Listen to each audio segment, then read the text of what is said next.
The date was November 8th, 1958. The place was the Santa Ana River in California.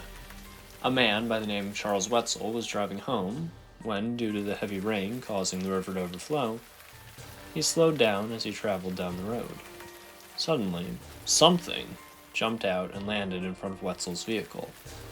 Wetzel described the creature that he saw as being humanoid-shaped, but definitely not human. He said that the entity had a round, scarecrowish head and longer arms than anything that he had ever seen, with a tall and skinny body. As the figure began to claw at the windows, its face came fully into view, and Wetzel took note of the monster having a pair of shining eyes, but no ears, and scaly, leaf-like skin.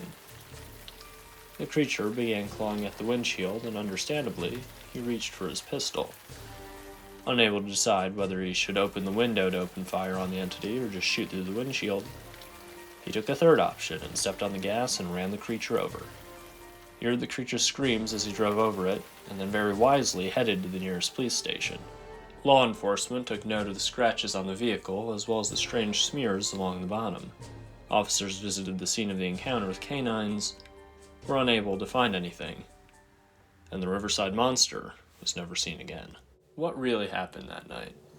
Did Charles Wetzel really have a once-in-a-lifetime encounter with a real-life boogeyman that then vanished into the night?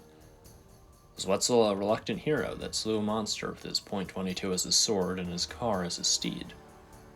While this creature may have never been seen again in the area, there have been a number of reports of similar creatures in various regions of the United States. There was the Dover Demon of Massachusetts in 1977. Today, there are sightings of snow-white, lanky creatures. Some people call them crawlers, some people call them rakes. Now, the existence of these things is pretty controversial, even within the world of cryptozoology. The name rake comes from a now over 20-year-old creepypasta about a completely white, lanky creature with two pitch-black eyes. Obviously, with that fictional story out there, people reporting seeing creatures that match that description will have a much more difficult time being taken seriously.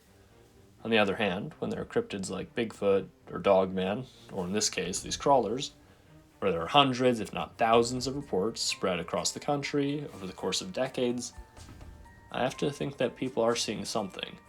I'm not necessarily saying I fully believe they're seeing real-life monsters, but they're seeing something.